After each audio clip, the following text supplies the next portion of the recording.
வணக்கம். 7ஆம் வகுப்பு பருவம் 2 வடிவியல் மேற்சிந்தனை கணக்குகளில் பக்க எண் 93, 94. இந்த மேற்சிந்தனை கணக்குகளில் பயிற்சியெல்லாம் கொடுத்துருக்க மாட்டாங்க, நேரடியாக கணக்குகளை பார்ப்போம். ஏற்கனவே நம்ம மீதி கணக்குகளை பார்த்தோம். இந்த 14வது கணக்கு, பாருங்கள், DEF.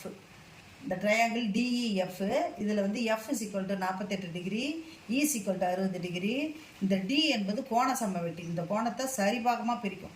இந்த சென்டென்ஸ் தான் இந்த ஹைலைட்டு. இப்போ பாருங்கள், ஒரு முக்கோணத்தை நம்ம கன்சிடர் பண்ணிக்கணும். DEF என்ற முக்கோணம். இந்த கோண கூடுதல் எவ்வளோ? 180 டிகிரி. இந்த 180 டிகிரியில் இந்த ரெண்டு கோணத்தையும் கழிச்சிட்டா ஆங்கிள் D கிடச்சிடும். இந்த Dயை வந்து கோண சமவெட்டின்னு கொடுத்ததால இந்த கோணமும் சரிபாதியாக இருக்கும். இந்த D வந்து 64 டிகிரினா இந்த முக்கோணத்துக்கானது 32 டிகிரி, இந்த முக்கோணத்துக்கு 32 டிகிரி. இந்த பாதியை வச்சுக்கிட்டு தான் நம்ம என்ன செய்ய போகிறோம், இவனை கண்டுபிடிக்க போகிறோம். இந்த Gயை கண்டுபிடிக்கிறதுக்கு என்ன செய்ய போகிறோம், இந்த G எதுக்கு சமம்னா இந்த ட்ரையாங்கிள் எடுத்துக்கணும். இந்த பகுதி ட்ரையாங்கிள் எடுத்துக்கணும். அதில் இந்த G ஆனது எதுக்கு சமம்னா ஆங்கிள் Dக்கும் Eக்கும் சமம். ஆங்கிள் Dக்கும் Eக்கும் சமம். இவன் தெரியும் எவ்வளோன்னு, 68 டிகிரின்னு தெரியும். இவனையும் கண்டுபிடிச்சிட்டோம். இப்போ 32ன்னு கண்டுபிடிச்சிட்டோம். இவங்க ரெண்டு பேரையும் கூட்டுங்க. இந்த ரெண்டு பசங்களையும் கூட்டினீங்கன்னா உங்களுக்கு 100 டிகிரி வந்துடும். இப்போ இந்த ஆங்கிள் G ஆனது இந்த ரெண்டு கோணங்களுக்கும் சமம். அதை வச்சுக்கிட்டிங்கனாக்கா உங்களுக்கு ஆன்சரை ஃபைண்ட் அவுட் பண்ணிடலாம். 15வது கணக்கில் எக்ஸு கேட்டிருக்காங்க. எக்ஸு கேட்கும்போது இந்த படத்தை பார்த்த உடனே ஏதோ ஒன்று பயந்துடாதீங்க. அடுத்தது பாருங்கள் எப்படி கொண்டு போகணும். இப்போ வந்து அதனால் ஏற்படும் எதிரில் உள்ள கோணங்கள் வந்து கூட்டுத்தொகை சமமாக இருக்கும். இந்த 105க்கு இது ரெண்டுத்தையும் கூட்டினா சமமாக இருக்கும். இப்போ 105ல் 75 போயிடுச்சுன்னா எவ்வளோ வரும்? 30 வரும். அப்போது இந்த கோணம் வந்து 30 டிகிரின்னா இது செங்கோணம். அதனால் இது 90, இது 120. இந்த 120ல் 180ங்களா, இது ஃபுல்லாக வந்து 180.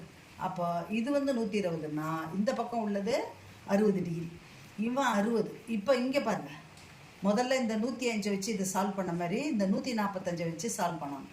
இப்போ இந்த பக்கம் 85 டிகிரி, இந்த பக்கம் 60 டிகிரி. அப்போ இதை கழிக்கும்போது நம்மளுக்கு இது ரெண்டும் சமமாக இருக்கும். அந்த அடிப்படையில் போடலாம். அல்லது இந்த பாயிண்டில் பார்க்கும்போது Q என்பது 180 டிகிரிக்கு சமம். இப்போ 180 டிகிரினா 85 போயிடுச்சுன்னா 95 டிகிரி. X = 95 degree.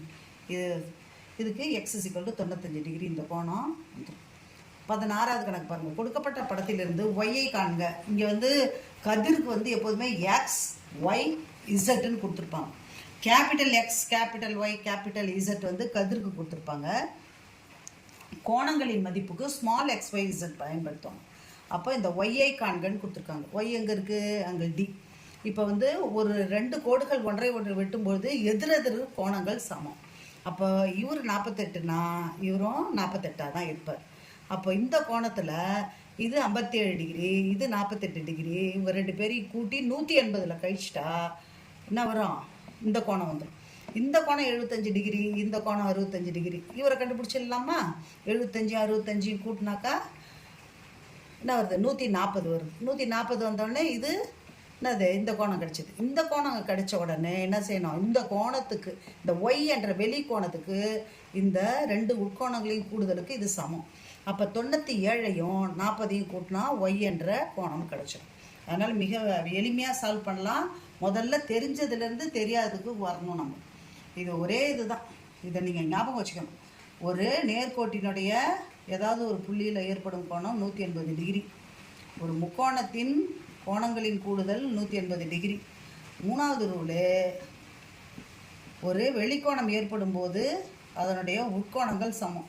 இவருக்கு இந்த ரெண்டு கோணமும் என்ன செய்யலாம்? கூட்டுத்தொகை சமமாக இருக்கும்.